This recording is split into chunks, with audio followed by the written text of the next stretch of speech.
नमस्कार दोस्तों, कैसे हैं आप लोग। उम्मीद करता हूं हमारे सारे व्यूअर्स स्वस्थ और सुरक्षित होंगे।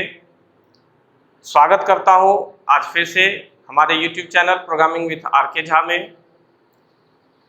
आज हम लोग सी प्रोग्रामिंग का तीसरा क्लास अटेंड करने वाले हैं। क्लास 3 होगा आज। जो भी व्यूअर्स हमारे पिछले क्लासेस को व्यू नहीं किए हैं, मैं उनसे गुजारिश करूंगा कि आप पिछले वीडियोस को देखें ताकि नेक्स्ट वीडियो आपको बहुत अच्छे तरीके से समझ में आए। तो चैनल को सब्सक्राइब करें। जितने भी हमारे व्यूअर्स हैं जो अभी तक नहीं जुड़े हैं वो चैनल को सब्सक्राइब करें, वीडियोस को लाइक करें, शेयर करें ताकि ज़्यादा से ज़्यादा स्टूडेंट्स, ज़्यादा से ज़्यादा ट्रेनीज़ के पास हमारा ये वीडियोस पहुंच सके। और कमेंट्स करें। आपको हमारे टीम से हमसे जिस तरह का भी डिस्कशन करना हो, कमेंट्स करके हमारे साथ अपनी बातों को शेयर करें। हम लोग अटेंटिवली कोशिश करेंगे कि आपके क्वेश्चंस का जवाब ऑन टाइम दिया जाए। दोस्तों, हम लोग सिर्फ सी के ऊपर प्रोग्रामिंग वीडियो नहीं बनाएंगे। हम कोशिश कर रहे हैं बहुत जल्द आपके साथ बहुत सारे प्रोग्रामिंग पेपर्स के वीडियोस को शेयर किया जाए ताकि जो स्टूडेंट्स जावा को सर्च कर रहे हैं, जो स्टूडेंट्स हमारे सी प्लस प्लस के वीडियोस को चाह रहे हैं कि हमारे पास सी प्लस प्लस आए, जो डेटा स्ट्रक्चर को चाह रहे हैं, उनके लिए भी हम लोग बहुत सारे वीडियोज, बहुत सारे प्रोग्रामिंग लैंग्वेजेस के ऊपर में बना करके बहुत जल्द शेयर करेंगे। तो हमारे चैनल को आप वॉच करते रहिए, व्यू करते रहिए, सब्सक्राइब कीजिए। और अब आज के क्लासेस को हम लोग स्टार्ट करेंगे। तो आज हम लोग सी के अंदर प्रोग्राम स्ट्रक्चर को समझेंगे। मोस्ट इंपॉर्टेंट टॉपिक है दोस्तों। प्रोग्राम स्ट्रक्चर हमें क्या सिखाएगा? तो बात कर रहे हैं हम लोग प्रोग्राम स्ट्रक्चर ऑफ सी। ये किसी भी प्रोग्रामिंग लैंग्वेज का बहुत ही इंपॉर्टेंट टॉपिक होता है। ये टॉपिक हमें ये बताता है कि सी का प्रोग्राम फॉर्मेट क्या है। जब हम एडिटर्स ओपन करेंगे प्रोग्राम टाइप करने के लिए, वो एडिटर बिल्कुल हमें ब्लैंक दिखता है। जैसे टर्बो C3, टर्बो C 4.5 या कोई भी आपने सॉफ्टवेयर इंस्टॉल कर लिया, उसका आप एडिटर ओपन किया सी का प्रोग्राम स्टार्ट करने को, तो आपको एडिटर्स तो बिल्कुल ब्लैंक दिखता है।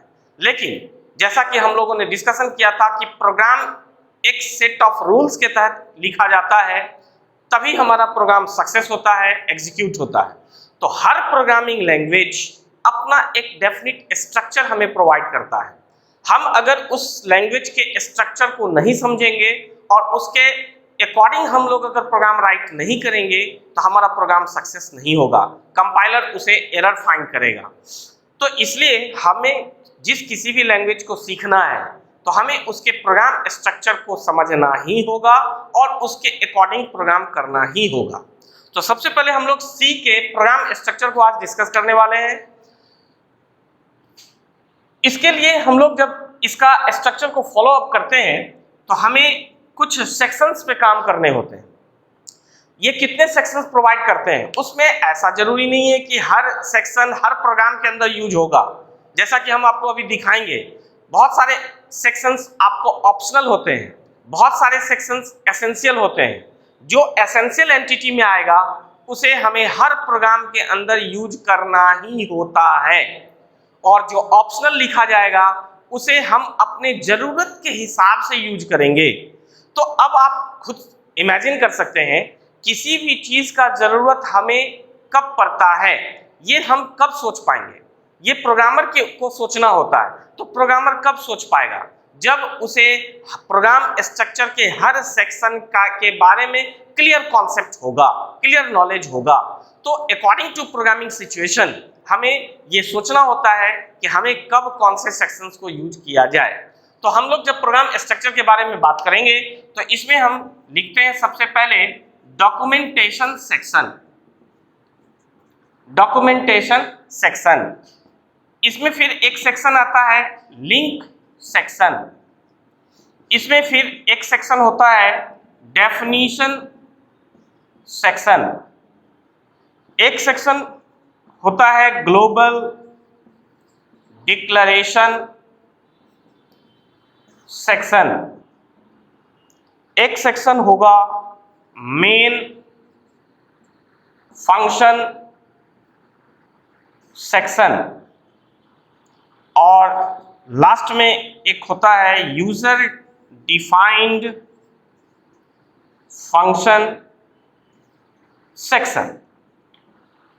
तो सी का प्रोग्रामिंग जब किया जाता है, चाहे आप कोई भी प्रोग्राम करें, छोटा प्रोग्राम करें या बड़ा से बड़ा सॉफ्टवेयर को क्रिएट करें, सेक्शंस इतने ही होंगे, इसके अलावा कोई एक्स्ट्रा सेक्शन नहीं होता। लेकिन इसमें सेक्शंस हमें यह बताएगा कि किस जगह पर हमें किस तरह का कोडिंग लिखना होता है।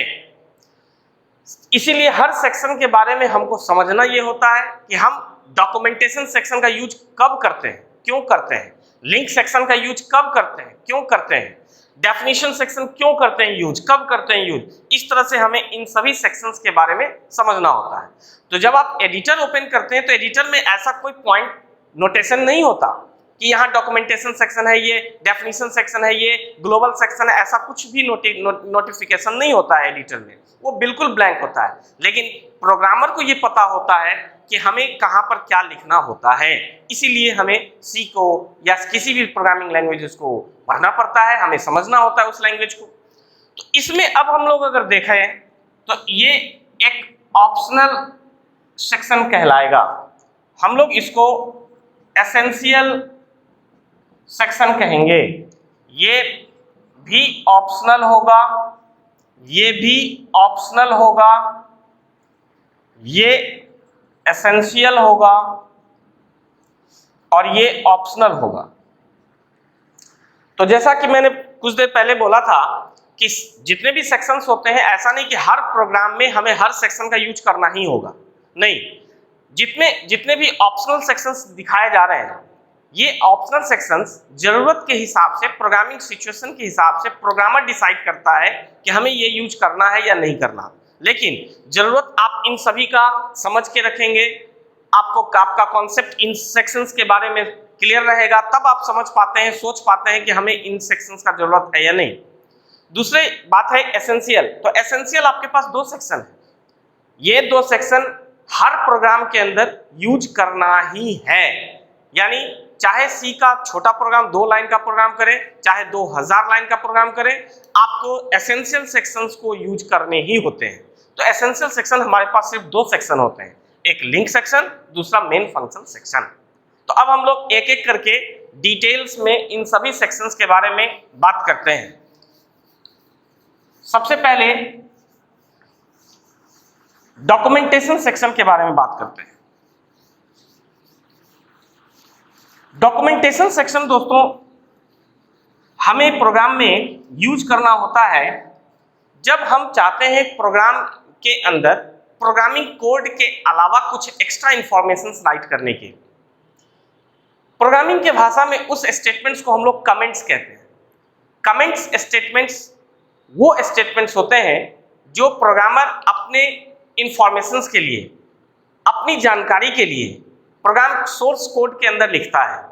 जैसे जब हम बहुत बड़े बड़े प्रोग्राम करते हैं तो हमें किस डेट में ये प्रोग्राम हमने किया, किस टाइम में किया, किस पर्पस के लिए किया, कौन कौन से हमारे टीम मेंबर्स हमारे साथ काम कर रहे थे, कौन से जगह पे, किस जगह पे हमने कौन सा वर्क का कोडिंग किया है, ये आपको 6 महीना, साल भर, 2 साल के बाद जो प्रोग्रामर्स काम करता है उसे ही याद रहे, ऐसा कोई जरूरी नहीं है।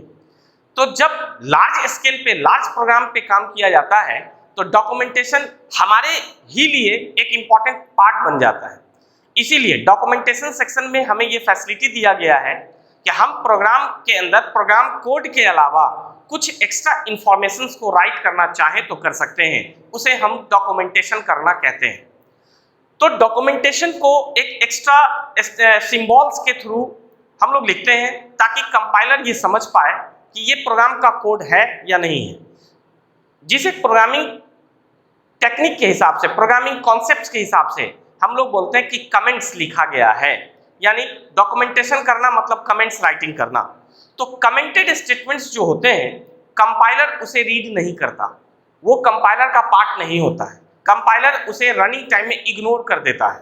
तो ऐसा कोई भी स्टेटमेंट्स जिसे हम डॉक्यूमेंटेशन के तहत लिखेंगे, कंपाइलर उसको रीड नहीं करेगा, उसमें हमने क्या लिखा है और कैसे लिखा है कंपाइलर को इस बात से कोई मतलब नहीं है। तो इसलिए इसे ऑप्शनल रखा गया है कि आपकी जरूरत है, आप चाहते हो डॉक्यूमेंटेड करना तो डॉक्यूमेंटेड कीजिए और कमेंट्स लिखिए, अदरवाइज छोड़ दीजिए। तो इसलिए डॉक्यूमेंटेशन सेक्शन बनाया गया। अब कैसे ये कंपाइलर समझेगा कि कौन डॉक्यूमेंटेड लाइन्स है, कौन कमेंट्स लाइन है और कौन कौन प्रोग्राम का पार्ट है? तो इसके लिए सी के अंदर दो तरह का सिंबल्स बनाया गया है। डॉक्यूमेंटेशन करने में या तो आप डबल स्लैश सिंबल का यूज करते हैं, जिसका यूज हम लोग यूज्ड फॉर सिंगल लाइन, इसे हम कहेंगे used for single line comment. जैसे एग्जांपल के थ्रू हम आपको समझाएंगे कि जैसे सपोज आप 3 लाइन का प्रोग्राम कोड आपने लिखा है, तीनों लाइंस को आपको कमेंट बनाने हैं, कमेंट्स करने हैं, डॉक्यूमेंटेशन लाइंस बनाना है। तो तीनों लाइन के बिगिनिंग में आपको इस तरीके से इसे पुट करना होता है। यानी ऐसा हम कह सकते हैं कि जिस किसी भी लाइन के शुरुआत में हम डबल स्लैश पुट कर दें, वो लाइंस कमेंट्स बन जाते हैं, यानी इसे कंपाइलर रीड नहीं करेगा।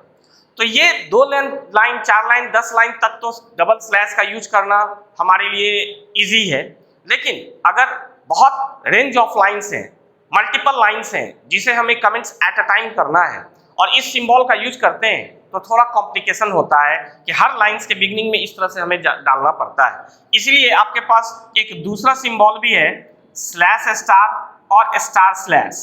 अगर हम इनका यूज करते हैं तो इसे हम कहेंगे used for multiple lines, used for multiple lines. और इसे एग्जाम्पल के थ्रू अगर हम डिमॉन्स्ट्रेट करें तो जैसे ये 3 लाइन है, इसको अगर कमेंट्स करना है और इस सिंबल का यूज करें तो जहां से स्टार्ट करना है उसके बिगिनिंग में और जहां तक ले जाना है उसके लास्ट में अगर आप ये पुट कर देते हैं, ये multiple lines at a time comments बन जाता है। तो ये कमेंट्स बनाने का तरीका होगा। कमेंट्स को, डॉक्यूमेंटेशन को हम प्रोग्राम के किसी भी हिस्से में लिख सकते हैं, इसका कोई पर्टिकुलर पोजीशन नहीं होता। प्रोग्राम करने के दौरान जिस हिस्से में आपको डॉक्यूमेंट लिखना हो, कमेंट्स लिखना हो, आप लिख सकते हैं। ये हमारा फर्स्ट सेक्शन डॉक्यूमेंटेशन सेक्शन का कॉन्सेप्ट होता है। इसके बाद हम लोग दूसरे सेक्शन पे आते हैं, लिंक सेक्शन। लिंक सेक्शन का जब बात करते हैं तो ये एक एसेंशियल एंटिटी में आता है, यानी हर सी प्रोग्राम के अंदर लिंक सेक्शन का यूज होना ही होगा। तो इसका यूज क्यों करते हैं और कैसे करते हैं? Second is link section. Link section का यूज हम लोग प्रोग्राम के अंदर हेडर फाइल्स को ऐड करने के लिए करेंगे। यानी इसको हम एक लाइन डिमॉन्स्ट्रेट करेंगे कि used to add header files, header files. वैसे आपको कॉन्सेप्ट के मटेरियल के लिए चिंता नहीं करना है, हमने हर वीडियो में बोला है, जो भी क्लासेस होंगे हर क्लासेस का मटेरियल, डिस्क्रिप्शन, नोट्स आपको टेलीग्राम लिंक के थ्रू मिल जाएगा। वीडियो के डिस्क्रिप्शन पार्ट में आपको लिंक शेयर कर दिया जाता है।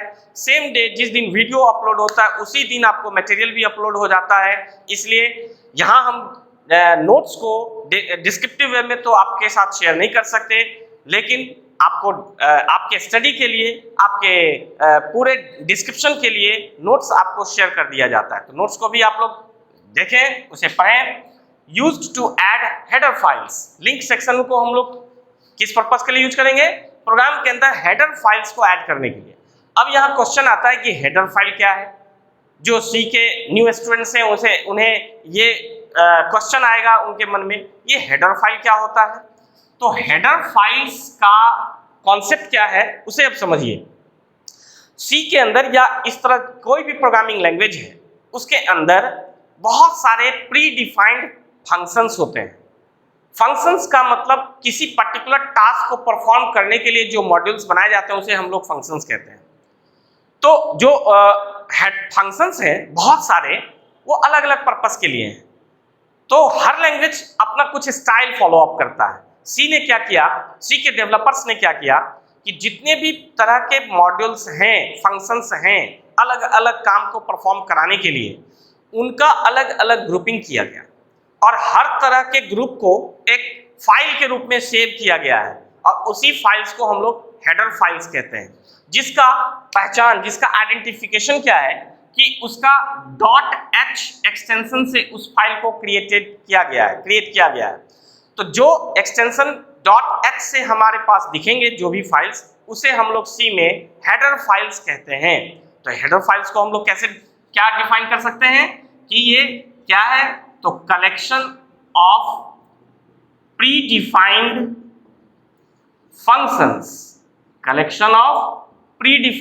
फंक्शंस। तो जब हम प्रोग्राम स्टार्ट करेंगे, प्रोग्राम लिखेंगे, कोई भी प्रोग्रामिंग लैंग्वेज में आप प्री डिफाइंड फंक्शंस को यूज आपके लिए करना होता ही होता है। कोई ना कोई काम ऐसा आप जरूर करेंगे जिसमें कोई ना कोई प्री डिफाइंड फंक्शंस आपको यूज करने ही होंगे। तो जब आप प्रोग्राम लिखना शुरू करेंगे तो कौन सा प्री डिफाइंड फंक्शंस आप यूज कर रहे हैं, उसके कॉरेस्पॉन्डिंग जो भी हेडर फाइल्स हैं वो भी हमें अपने प्रोग्राम में ऐड करना होता है, मस्ट होता है। तो चूंकि ये मस्ट होता है इसीलिए लिंक सेक्शन एसेंशियल सेक्शन कहलाता है। बिना हेडर फाइल्स ऐड किए हुए हम उसके अंदर के फंक्शंस को अपने प्रोग्राम में एक्सेस नहीं कर सकते, या ऐसा कहें, इसको रिवर्स में भी ऐसा कह सकते हैं कि अगर हमने प्री डिफाइंड फंक्शन यूज किया है और उसके कॉरेस्पॉन्डिंग हेडर फाइल्स को प्रोग्राम में ऐड नहीं किया है तो वो हमारा कंपाइलर उसको एरर बताएगा, है ना, उसको रिकॉग्नाइज नहीं कर पाएगा और वो आपको एरर शो करेगा। इसीलिए मॉड्यूल्स को, प्री डिफाइंड फंक्शंस को यूज करने के लिए उसके कॉरेस्पॉन्डिंग हेडर फाइल्स को प्रोग्राम में ऐड करना मस्ट होता है, और जिस जगह पे हेडर फाइल्स ऐड किया जाता है उस जगह को ही लिंक सेक्शन के नाम से जाना जाता है। ओके, तो अब हम लोग ये देखते हैं कि लिंक सेक्शन का यूज किया कैसे जाएगा, हेडर फाइल्स ऐड किया जाएगा तो कैसे ऐड किया जाएगा, इसका सिंटैक्स होगा। दोस्तों सिंटैक्स वर्ड प्रोग्रामिंग फील्ड में बहुत जनरल कॉमन वर्ड है, इसका यूज बार बार करना होता है। सिंटैक्स का मतलब आप ये समझेंगे फॉर्मेट, एक प्री डिफाइंड फॉर्मेट है कि आपको इसकी इस तरह लिख करके ही यूज करना होगा, उसे हम लोग फॉर्मेट कहते हैं। और फॉर्मेट को प्रोग्रामिंग भाषा में, प्रोग्रामिंग फील्ड में हम लोग सिंटैक्स के नाम से जनरली जानते हैं। तो इसे हम लोग अभी पूरे डिटेल्स में लिखें तो ये आपका सिंटैक्स हुआ। सिंटैक्स कैसे हेडर फाइल्स ऐड करने के लिए होगा, तो आपको लिखना होता है हैश, उसके बाद लिखना होता है इंक्लूड, और उसके बाद हेडर फाइल्स। ओके, अब यहाँ आप एक फॉर्मेट देख रहे हैं, एक सिंटैक्स देख रहे हैं कि हैश सिंबल का यूज होगा, इंक्लूड कीवर्ड होगा, और इसे हम लोग प्रोग्राम में एंगल ब्रैकेट कहेंगे। कंप्यूटर फील्ड में ही इस सिंबल्स को एंगल ब्रैकेट कहा जाता है। तो एंगल ब्रैकेट के अंदर में हेडर फाइल्स का नाम लिखना है, ये हमारा एक सिंटैक्स हेडर फाइल्स ऐड करने के लिए होगा। एक चीज और मैं आपको बताना चाहूंगा कि लिंक सेक्शन का मैंने प्रोग्राम स्ट्रक्चर में सेकेंड लेवल पे पोजीशन लिखा है। तो जब प्रोग्राम आप लिखेंगे तो ऐसा नहीं कि लिंक सेक्शन आपने अपनी मर्जी से जहां चाहे वहां लगा सकते हैं, नहीं। लिंक सेक्शन यूज जब होगा तो अपने प्रोग्राम स्ट्रक्चर के पोजीशन के अकॉर्डिंग ही यूज होगा। उसके ऊपर अगर हो सकता है तो सिर्फ डॉक्यूमेंटेशन सेक्शन हो सकता है, जैसा कि मैंने दिखाया था, लेकिन डॉक्यूमेंटेशन प्रोग्राम में किसी भी हिस्से में लिखा जा सकता है। लिंक सेक्शन को प्रोग्राम में किसी भी हिस्से में नहीं लिख सकते, उसका पोजीशन फिक्स है। तो एक तरह से ऐसा हम कह सकते हैं कि अगर डॉक्यूमेंटेशन चूंकि ऑप्शनल है उसको अगर हटा दें तो प्रोग्राम का शुरुआत ही लिंक सेक्शन से होगा, ऐसा आप समझ सकते हैं, ऐसा आप कह सकते हैं। तो ये सिंटैक्स होगा हेडर फाइल्स ऐड करने का। इसका एग्जांपल अगर हम लोग देखें तो hash include stdio.h, hash include conio.h, hash include math.h, etc। तो इस तरह से मैंने कुछ एग्जांपल्स दिखाया आपको। यहाँ हैश एक सिंबल है, इसे भी हम लोग कुछ कहते हैं, अभी हम लोग डिस्कस करेंगे उसके बारे में। इंक्लूड एक कीवर्ड हुआ, यानी इसको अगर हम लोग देखें, हैश को हम लोग कहेंगे प्री प्रोसेसर डायरेक्टिव। क्या बोलेंगे हैश को? Pre processor directive. इसे टेक्निकली प्री प्रोसेसर डायरेक्टिव कहा जाएगा। इंक्लूड ये एक कीवर्ड हुआ। कीवर्ड के बारे में भी मैंने पिछले क्लास में बताया था। कीवर्ड मतलब प्री डिफाइंड वर्ड्स। बहुत सारे प्रोग्रामिंग लैंग्वेजेस में हर प्रोग्रामिंग लैंग्वेज में बहुत सारे ऐसे वर्ड्स होते हैं जो प्री डिफाइंड मीनिंग रखता है, ऑलरेडी वो क्रिएटेड है, डेवलपर्स ने उसको बना रखा है, उसे प्रोग्रामिंग भाषा में हम लोग कीवर्ड्स कहते हैं। तो इंक्लूड एक कीवर्ड हुआ और उसके बाद एंगल ब्रैकेट के अंदर हेडर फाइल्स का हम लोग नाम लिखेंगे। यहां अब हम लोग देखें कि इसका फंक्शनिंग कैसे होता है, इसका वर्क कैसे होता है। तो सबसे पहले दोस्तों कंपाइलर प्री प्रोसेसर यानी हैश सिंबल का प्रोसेस करता है, इसलिए इसका नाम प्री प्रोसेसर डायरेक्टिव हुआ। ये वर्किंग इस तरह से करता है कि चूंकि हमने ये तो सीक्वेंस देख लिया कि जितने भी फंक्शंस होंगे उसका कलेक्शन हेडर फाइल्स के अंदर किया गया। हेडर फाइल्स अलग अलग नाम का बनाया गया, उसके अंदर प्री डिफाइंड फंक्शंस को का ग्रुपिंग कर दिया गया। लेकिन ये हेडर फाइल्स भी तो कहीं रखे गए हैं। ये हेडर फाइल्स कहाँ हैं? तो हेडर फाइल्स सी के लाइब्रेरी के अंदर है। तो अब आप इमेजिन कीजिए, अब आप थिंक कीजिए, फंक्शंस यूज करने के लिए हेडर फाइल्स तक पहुंचना है और हेडर फाइल्स चूंकि लाइब्रेरी में है तो हेडर फाइल्स को यूज करने के लिए आपको लाइब्रेरी तक पहुंचना होगा, लाइब्रेरी ओपन होना होगा, करना होगा सी का। तब हम उस पहले लाइब्रेरी में पहुंचेंगे, फिर पहले हेडर फाइल्स को एक्सेस करेंगे, फिर उस हेडर फाइल्स के अंदर के फंक्शंस को हम एक्सेस कर सकते हैं। सीक्वेंस ये होगा। तो इसलिए आप जब ये लाइंस लिखते हैं प्रोग्राम में, कंपाइलेशन के दौरान, एग्जीक्यूशन के दौरान कंपाइलर सबसे पहले हैश का प्रोसेस करके सी के लाइब्रेरी को ओपन कर देता है। ओके, यहां हैश का काम आपको समझ में आ गया। उसके बाद काम स्टार्ट होता है इंक्लूड का। लाइब्रेरी ओपन करके हैश ने अपना काम कर दिया, यानी अब आपका सी का लाइब्रेरी ओपन हो गया हैश के थ्रू, प्री प्रोसेसर डायरेक्टिव के थ्रू। ओके, उसके बाद हैश के ऊपर बहुत सारे कीवर्ड्स होते हैं। जैसे जैसे आप प्रोग्रामिंग फील्ड में आगे बढ़ेंगे सी के अंदर, आप बहुत सारे चीजों को हैश के साथ यूज होता हुआ देखेंगे। हेडर फाइल ऐड करने के लिए हैश के साथ हमें इंक्लूड सिंबल यूज करना है, इंक्लूड कीवर्ड यूज करना है। इंक्लूड कीवर्ड का काम उसके बाद शुरू हो जाता है। इंक्लूड कीवर्ड अब करता क्या है कि जो भी एंगल ब्रैकेट के अंदर हमने ये नाम लिखा है, इस नाम का हेडर फाइल्स ऑलरेडी क्रिएटेड है। हमने बोला कि stdio.h हेडर फाइल मेरे प्रोग्राम के साथ ऐड कर दो, तो इंक्लूड कीवर्ड अब आपका काम शुरू करेगा कि ये नाम लाइब्रेरी में अवेलेबल है या नहीं सर्च करेगा।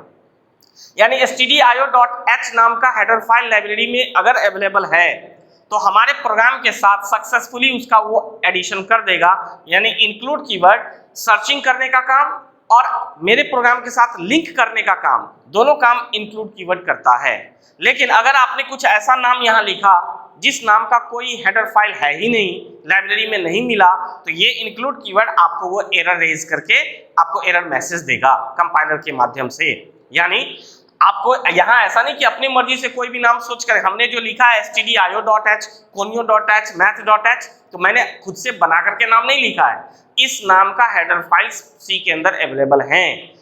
तो अब एक क्वेश्चन आपके माइंड में आएगा कि कौन से हेडर फाइल्स हैं, ये हम कैसे समझेंगे? कितने हेडर फाइल्स हैं, हम कैसे याद रखेंगे? हेडर फाइल्स के अंदर, किस हेडर फाइल्स के अंदर कितने फंक्शंस हैं, कौन कौन से फंक्शंस हैं, इसका हम कैसे मेमोराइज करेंगे? तो आपको इसके लिए टेंशन नहीं लेना। ऐसा कोई प्रोग्रामर नहीं करता कि इसको याद करने के लिए बैठ जाए, किसी के अंदर इतने इस नाम से हेडर फाइल्स हैं, इस हेडर फाइल में इतनी इस नाम से इतने इतने फंक्शंस हैं। ऐसा आपको कुछ नहीं करना है। आपको बिल्कुल रिलैक्स रहना है। जैसे जैसे प्रोग्रामिंग में आप आगे बढ़ते हैं, प्रोग्राम के अंदर हेडर फाइल्स यूज किए जाते हैं, आपको ऑटोमेटिक वो मेमोराइज हो जाता है। जिस तरीके से आप प्रोग्रामिंग हैंडल करना शुरू करते हैं, जैसे जैसे स्ट्रिंग्स पर ऑपरेशंस करेंगे, मैथमेटिकल ऑपरेशंस करेंगे, इनपुट आउटपुट ऑपरेशंस करेंगे, जैसे जैसे प्रोग्रामिंग में आप आगे बढ़ेंगे, आपका लेवल आगे बढ़ेगा, आपको वर्क के हिसाब से फंक्शंस यूज करने होते हैं और वहां ऑटोमेटिक मेमोराइज होने लगता है कि ये फंक्शंस इस काम के लिए यूज होते हैं और ये फंक्शंस इस हेडर फाइल के अंदर रखे गए हैं। इसलिए इसके लिए कोई टेंशन लेने का विषय नहीं है कि हम हेडर फाइल्स और उसके अंदर के फंक्शंस को हम याद करना शुरू कर दें। आपको याद कुछ नहीं करना, ये ऑटोमेटिक प्रैक्टिस से आपको ऑटोमेटिक ही मेमोराइज हो जाएगा। तो यहां हमने इसका वर्किंग समझा, इसका फंक्शनिंग समझा कि hash pre processor directive library open करता है सबसे पहले, इंक्लूड कीवर्ड हेडर फाइल्स जो नाम मैंने लिखा है उसको लाइब्रेरी में सर्च करता है, मिल जाने पर मेरे प्रोग्राम के साथ उसका लिंकिंग करता है सक्सेसफुली, और इसीलिए इस सेक्शन का नाम लिंक सेक्शन दिया गया है क्योंकि इसमें लाइब्रेरी से हेडर फाइल का लिंकिंग एस्टैब्लिश होता है। और अगर नहीं मिलता है इस नाम का हेडर फाइल तो वो एरर रिपोर्ट भी करता है। तो इस तरह से हमने कुछ हेडर फाइल्स का नाम लिखा है। अब कौन से हेडर फाइल्स किस पर्पस के लिए होंगे वो आगे हम लोग प्रोग्राम पार्ट में देखेंगे। ये लिंक सेक्शन का कॉन्सेप्ट मैंने आपको समझाया। इस तरह से प्रोग्राम का आप एक तरह से ये कह सकते हैं कि जब हम लोग प्रोग्राम लिखते हैं तो सबसे शुरुआत लिंक सेक्शन से ही होता है, और लिंक सेक्शन के ऊपर अगर कुछ हो सकता है तो वो डॉक्यूमेंटेशन सेक्शन है जो कि ऑप्शनल है। तो आपने लिंक सेक्शन को समझ लिया। तीसरा definition section. Okay, definition section का यूज भी ऑप्शनल है। इसके अलावा आपको जितने भी दिखाए गए हैं मेन को छोड़ के वो सब ऑप्शनल है। तो डेफिनेशन सेक्शन का यूज आप कब करेंगे, क्यों करेंगे, तो इसको हम लोग एक शॉर्ट में लिखेंगे कि use to create macro. Actually इसका भी सिंटैक्स जो है वो हैश के थ्रू है, यानी डेफिनेशन सेक्शन भी हैश के थ्रू यूज होता है। मैंने बोला ही था अभी कुछ देर पहले कि हैश के थ्रू बहुत सारे सिंबल्स, बहुत सारे कीवर्ड्स यूज होते हैं अपने अपने जरूरत के हिसाब से। जैसे जैसे प्रोग्राम में आगे बढ़ते हैं हमें वो दिखता है। तो हैश के साथ अभी आपने इंक्लूड कीवर्ड यूज किया था जो हेडर फाइल्स ऐड करने के लिए होता है। डेफिनेशन सेक्शन में भी हैश का ही यूज होता है, और हैश के साथ यहाँ डिफाइन कीवर्ड का यूज होता है। हैश डिफाइन मैक्रो नेम और वैल्यू, ये एक फॉर्मेट सिंटैक्स हमने लिखा डेफिनेशन सेक्शन के लिए, लेकिन ये ऑप्शनल सेक्शन है, जरूरत के हिसाब से यूज होगा, अदरवाइज आप इग्नोर कर सकते हैं। हैश डिफाइन के बाद मैक्रो नेम। मैक्रो नेम मतलब कोई भी नाम, वो एक लेटर का भी नाम हो सकता है, कोई अल्फाबेट्स या मल्टीपल कैरेक्टर्स का कॉम्बिनेशन भी एक नाम हो सकता है। जैसे मैक्रो नेम में हम लोग A B C X Y Z भी यूज कर सकते हैं, राम रहीम मोहन सोहन भी यूज कर सकते हैं, वो मैक्रो नेम हुआ।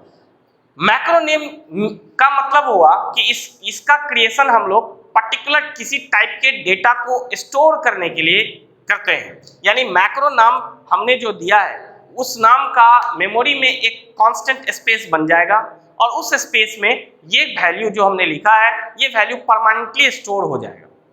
जब प्रोग्राम मेरा रनिंग मोड में जाएगा तो ये जब रनिंग मोड में स्टार्ट हुआ तो इसका मेमोरी क्रिएटेड हो गया। जब तक प्रोग्राम का एग्जीक्यूशन एंड नहीं होता तब तक ये मेमोरी ऑक्युपाइड रखेगा, और इसके अंदर जो डेटा होता है वो भी फिक्स रहेगा। इस मैक्रो के अंदर के डेटा को यानी वैल्यू को हम प्रोग्राम के किसी भी हिस्से में चेंज नहीं कर सकते, इसको हम लोग सिर्फ यूज कर सकते हैं। तो एक तरह से ये कहा जाए कि मैक्रो का क्रिएशन कांस्टेंट की तरह होता है, यानी फिक्स्ड वैल्यू होल्ड करने के लिए होता है। हम लोग क्रिएट कर लेने से हमारे पास फायदा क्या होता है, आगे प्रोग्राम में आप जब बहुत सारा वर्क करेंगे, मैथमेटिकल फंक्शंस वगैरह करेंगे, तो एक इमेजिन कीजिए एग्जांपल कि सपोज आपको पाई, जब ऐसा कुछ मैथमेटिकल कैलकुलेशंस कर रहे हैं, प्रोग्राम बना रहे हैं जिसमें पाई का वैल्यू 3.14 आपको बहुत टाइम यूज करना है, बहुत जगह पर यूज करना है। हम लोग क्या करेंगे कि डेफिनेशन सेक्शन यूज करके हम लोग लिंक सेक्शन के बाद इसका पोजीशन आता है, ध्यान रखिएगा प्रोग्राम स्ट्रक्चर में हमने लिख दिया हैश डिफाइन पाई नाम का एक मैक्रो बना लिया। अब आप यहाँ कैपिटल लिख रहे हैं, स्मॉल लिख रहे हैं, आपके ऊपर है। पाई नाम का सपोज हमने एक मैक्रो नेम बना लिया और यहाँ हमने लिख दिया 3.14। ओके, अब जहाँ जहाँ हमें पाई कैलकुलेशन में यूज करना है वहां हम पाई लिख देंगे, वहां 3.14 वैल्यू सब्स्टिट्यूट करते हुए ऑटोमेटिक कैलकुलेशन हो जाएगा। और एक बार जो इसके अंदर दे दिया गया, इसका चेंजिंग भी कोई प्रोग्रामर प्रोग्राम के अंदर नहीं कर सकता है। ये मैक्रो क्रिएशंस होता है। दूसरा एग्जांपल आप ये ले सकते हैं, हैश डिफाइन A20। ये एक मैक्रो हुआ जिसके अंदर 20 एज अ वैल्यू हुआ। हैश डिफाइन B4.25, B एक मैक्रो हुआ जिसके अंदर वैल्यू 4.25 हुआ। हैश डिफाइन S रमेश, यानी हम यहाँ कहेंगे S एक मैक्रो हुआ, या इसको मल्टीपल नेम कैरेक्टर्स पे रखना चाहेंगे S नेम। हमने यहाँ कर दिया कि S नेम एक मैक्रो हुआ जिसके अंदर वैल्यू एज ए रमेश हुआ। यानी मेमोरी क्रिएशंस के हिसाब से अगर हम लोग मेमोरी मैनेजमेंट में देखें, प्रोग्राम रन करते ही पाई नाम का एक मेमोरी एलोकेट होगा जिसके अंदर 3.14 वैल्यू हो गया, ए नाम का एक स्पेस होगा जिसके अंदर 20 एज ए वैल्यू हो गया, बी नाम का एक स्पेस होगा जिसके अंदर 4.25, एस नाम का एक स्पेस होगा जिसके अंदर रमेश नाम का एक वैल्यू हुआ। इस तरह से मैक्रो क्रिएशंस हम लोग करते हैं और प्रोग्राम में अब जहां कहीं भी हमें जरूरत है हम ए बी एस नेम पाई जब लिखेंगे वहां पर लॉजिकली रनिंग टाइम में ये वैल्यूज कंसीडर कर लिए जाएंगे और कैलकुलेशन परफॉर्म होंगे। लेकिन आपको चूंकि हर प्रोग्राम में इसका जरूरत नहीं पड़ता, नहीं हो सकता, इसीलिए इसे भी ऑप्शनल सेक्शन रखा गया है। ओके, अब हम लोग नेक्स्ट सेक्शन का बात करेंगे जिसका नाम है ग्लोबल डिक्लेरेशन सेक्शन। जैसा कि आपको प्रोग्राम स्ट्रक्चर में दिख रहा होगा उसको भी मैंने ऑप्शनल सेक्शन लिखा है, यानी वो भी हमारी जरूरत के हिसाब से यूज किए जाएंगे, अदरवाइज यूज नहीं किए जाएंगे। तो अब ग्लोबल सेक्शन का यूज किया जाएगा, तो क्यों यूज किया जाएगा?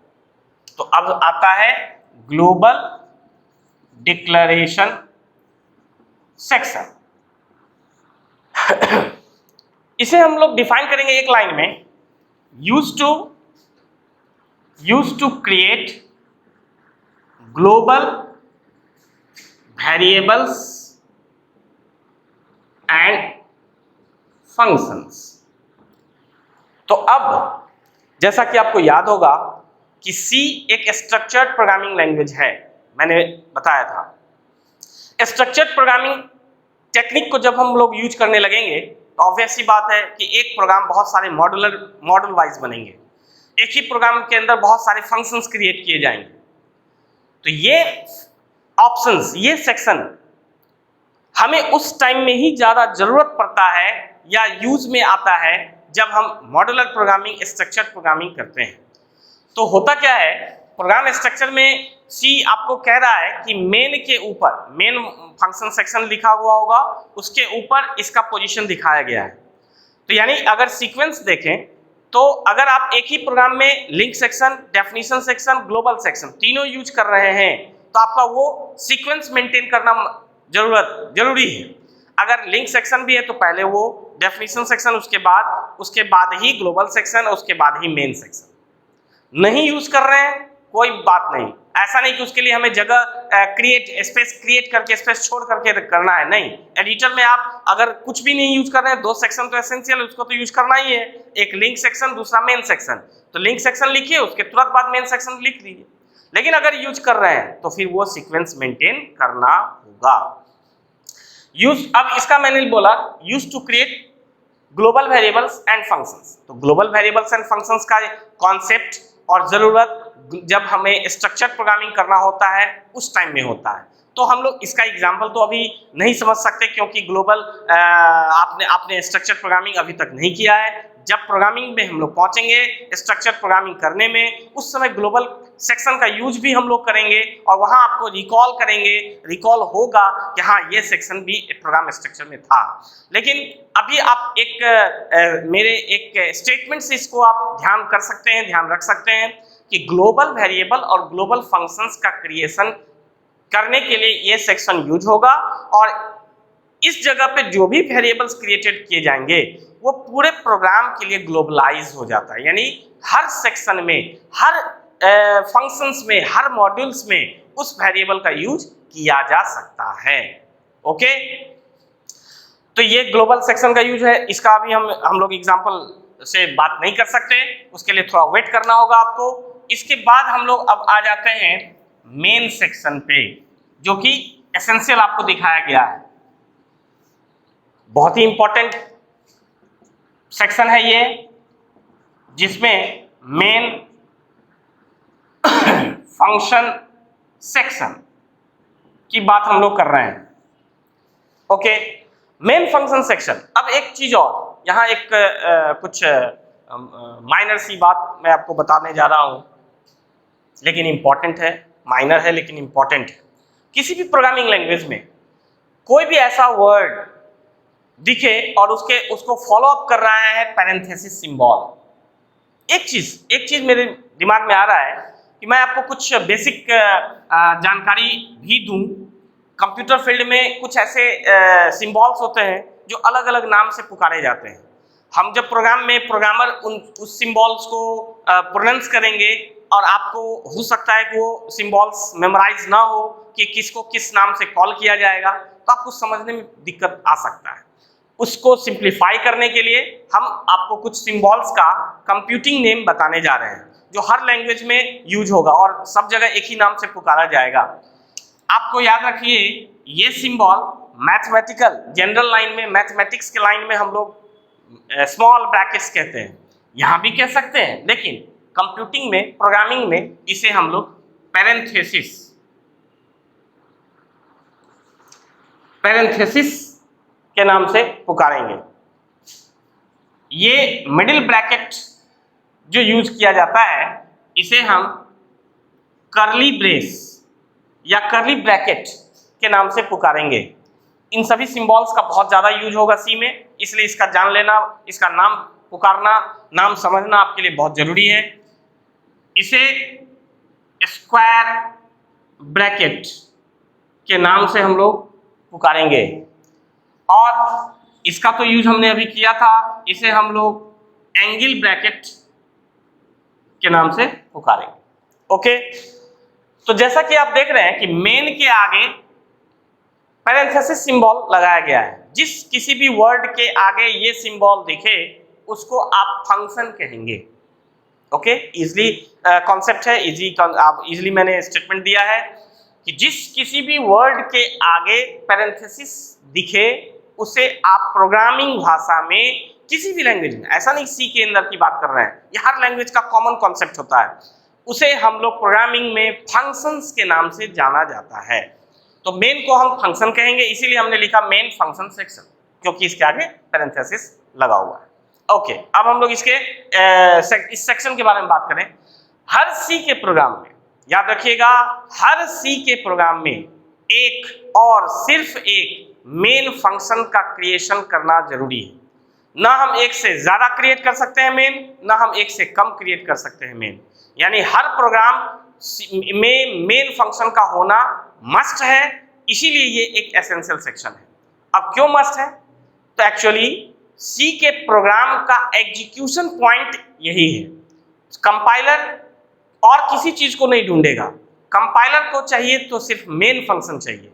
जब हम प्रोग्राम को रनिंग करवाएंगे तो कंपाइलर मेन फंक्शन को ढूंढता है, अगर वो मिलता है तो वो प्रोग्राम को रन कराने की तरफ जाता है, अगर एरर फ्री है तो। ओके, इसीलिए हम ऐसा कह सकते हैं दूसरे शब्द में कि जिस प्रोग्राम के अंदर, जिस सी प्रोग्राम में मेन फंक्शन आप क्रिएट नहीं करेंगे वो प्रोग्राम आपका एग्जीक्यूट भी नहीं होगा। कंपाइल तक तो आप उसको कर सकते हैं, लिंकर एरर एक आता रहेगा, लेकिन वो रन नहीं करा सकते, यानी आप उसको स्टैंडर्ड प्रोग्राम नहीं कहेंगे। Standard program, individual program, independent program तभी कह सकते हैं जब आप प्रोग्राम के अंदर मेन फंक्शन बनाएंगे। इसीलिए मेन फंक्शन का होना मस्ट है और ये एक एसेंशियल सेक्शन है। इसलिए हर सी का प्रोग्राम एक और सिर्फ एक मेन फंक्शन को कंटेन करेगा ही। इसका सिंटैक्स क्या होगा, मेन फंक्शन कैसे बनाएंगे, और यहीं से आपको प्रोग्रामिंग के तरफ ले जा रहा है, ये प्रोग्राम स्ट्रक्चर प्रोग्राम की तरफ आपको ले जाएगा। इसका फॉर्मेट है, इसका सिंटैक्स है कि मेन, इसका पैरेंथेसिस सिंबल, इसका बॉडी ओपन, मेन का अपना एक बॉडी होगा और वो बॉडी ही, जैसा अभी मैंने बताया, ये मिडिल ब्रैकेट जो बोलते हैं इसको हम लोग कर्ली ब्रेस बोलते हैं। तो मेन इसको फॉलो अप करेंगे पैरेंथेसिस से और इसका एक बॉडी क्रिएट करेंगे, curly brace on, curly brace close, यानी इसको ओपन ब्रेस, इसको क्लोजिंग ब्रेस कहेंगे। ये बॉडी, इसका लेंथ कितना होगा, क्या होगा, इसके अंदर स्टेटमेंट्स एक होंगे या 1,00,000 होंगे, इसका कोई मैटर नहीं करता। ये हमारे ऊपर डिपेंड करता है। जब हम प्रोग्राम लिखेंगे तो प्रोग्राम लिखने के दौरान हमें कोडिंग कहीं नहीं कर देना।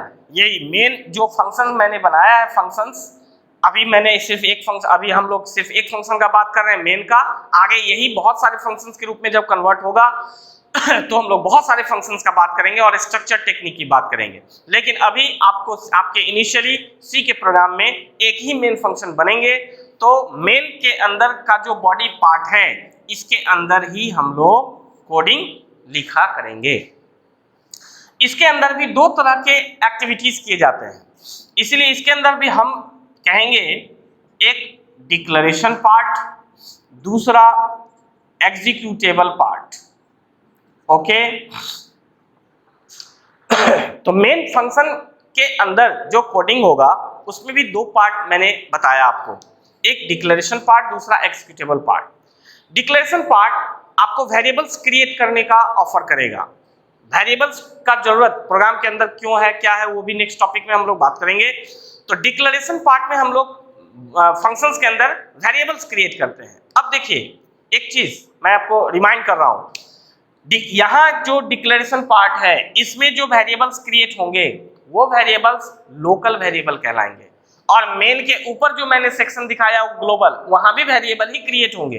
तो जो वेरिएबल ऊपर क्रिएट होगा वो ग्लोबल कहलाएगा, जो बॉडी के अंदर क्रिएट होगा वो लोकल वेरिएबल कहलाएगा। और लोकल वेरिएबल और ग्लोबल वेरिएबल का स्कोप, लिमिटेशंस हमें मॉड्यूलर, जब मोर देन वन मॉड्यूल्स के थ्रू प्रोग्रामिंग करेंगे यानी स्ट्रक्चर टेक्निक, तो वहां उसका यूज क्लियर होगा कि ग्लोबल का क्या स्कोप है, लोकल का क्या स्कोप है। तो ये हो गया। दूसरा, वेरिएबल डिक्लेरेशन के अलावा जितने भी बाकी लाइंस होंगे वो सभी एग्जीक्यूटेबल सेक्शंस कहलाएंगे, एग्जीक्यूटेबल पार्ट कहलाएंगे। एक चीज और, जब हम लोग टर्बो C3 पे कोडिंग करेंगे, अभी एक चीज और पॉइंट मैं आपको कर दूं, जब हम लोग टर्बो C3 पे कोडिंग करेंगे तो मेन के पहले compiler by default her function का एक्चुअली अपना एक रिटर्न वैल्यू होता है, फंक्शन का अपना एक रिटर्निंग नेचर होता है, वैल्यू रिटर्निंग नेचर। ये सभी बातें फंक्शंस चैप्टर में बहुत डीपली हम लोग समझेंगे, बहुत डीपली बात करेंगे, तब तक आपको थोड़ा इंतजार करना होगा। फंक्शंस के बिहेवियर और फंक्शंस के बारे में सारा डिटेल्स को समझने के लिए हम लोग फंक्शन चैप्टर में पहुंचने पर फंक्शंस के बारे में पूरा डिटेल बात करेंगे। मेन मॉड्यूल्स जो हमने ये फंक्शन लिखा है हमने, तो प्रोग्राम में आप जब बुक्स वगैरह फॉलो अप करते हैं तो आप बहुत सारे बुक्स में मेन के पहले इंट लिखा हुआ देखते हैं, इंट मेन करके कोडिंग दिखता है। लेकिन हम ऐसा फॉलो करेंगे कि मेन के पहले जब मेन लिखेंगे तो उसके पहले वॉइड फॉलो करेंगे। ऐसा क्यों करेंगे, वॉइड का क्या रोल है, इंट का क्या रोल है, ये फंक्शन चैप्टर में आपको मैं डिटेल्स इसका बताऊंगा। लेकिन जब प्रोग्राम चूंकि आप स्टार्ट करेंगे और प्रोग्राम को एग्जीक्यूट सक्सेसफुली करने के लिए हमारा जो कोडिंग स्टाइल होगा वो मेन के पहले वॉइड लेकर के होगा। ओके, तो आप एग्जांपल के रूप में अगर हम लोग इसको एक इस मेन के सेक्शन को दिखाएं तो हम इस तरीके से इसको लिख सकते हैं कि वॉइड मेन मैंने लिखा, कर्ली ब्रेस ओपन किया, यहाँ वेरिएबल्स के रूप में इंट ए, फ्लोट बी, अब आप कुछ नया दिख रहा होगा इंट फ्लोट वगैरह, थोड़ा इंतजार कीजिए, इंट फ्लोट के बारे में भी हम लोग बात करेंगे। इस तरह से हम लोग int c equal to a plus B, या ये कर दिया हमने, और इस तरह से कुछ स्टेटमेंट्स हमने और भी लिखा। तो हम ये कह सकते हैं, यहाँ हम लोग ये दिखाने का काम कर रहे हैं कि ये पार्ट डिक्लेरेशन पार्ट हुआ और ये पार्ट एग्जीक्यूटेबल पार्ट हुआ। ओके, जहां तक अब एक चीज आपको ध्यान रखना है कि सी में जितने भी वेरिएबल्स का यूज होगा उसका डिक्लेरेशन ऊपर डिक्लेरेशन पार्ट नहीं होगा। डिक्लेरेशन पार्ट का कोई अपना एरिया फिक्स नहीं है, जहां तक वेरिएबल डिक्लेयर करते आ रहे हैं वहां तक डिक्लेरेशन पार्ट, जहां से स्टेटमेंट्स आपने शुरू कर दिया वहां से एग्जीक्यूटेबल पार्ट। तो स्टेटमेंट शुरू करने के बाद किसी वेरिएबल का डिक्लेरेशन नहीं करेंगे, इसलिए डिक्लेरेशन पार्ट पहले, एग्जीक्यूटेबल पार्ट बाद में, ये सी का कॉन्सेप्ट होगा। ओके, तो ये आपका मेन फंक्शन सेक्शन होगा। उसके बाद अब हम लोग लास्ट सेक्शन का बात कर लें जो कि प्रोग्राम स्ट्रक्चर को एंड करेगा। यूजर डिफाइंड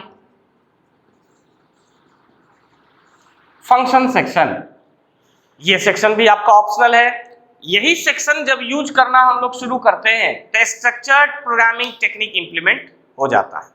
ओके, तो स्ट्रक्चर्ड प्रोग्रामिंग टेक्निक को हम ऐसा कह सकते हैं कि स्ट्रक्चर्ड प्रोग्रामिंग टेक्निक को इंप्लीमेंट करने के लिए यूजर डिफाइंड फंक्शन सेक्शन का यूज किया जाएगा। क्योंकि शुरुआत में ही आप इन चीजों को इंप्लीमेंट नहीं करेंगे, इसीलिए ये भी ऑप्शनल सेक्शन है। जरूरत के हिसाब से जरूरत पड़ने पर इसका क्रिएशन किया जाता है। तो हम लोग अपना एक स्टेटमेंट ये तैयार करें कि यूज्ड टू इम्प्लीमेंट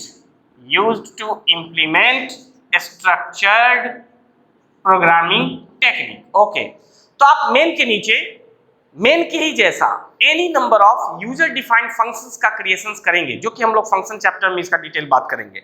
तो जब हम लोग ऐसा करते हैं तो हम कहते हैं कि यूजर डिफाइंड फंक्शन सेक्शन का यूज किया गया। ओके, ये आपका पूरा डिटेल्स प्रोग्राम स्ट्रक्चर को समझाया हमने।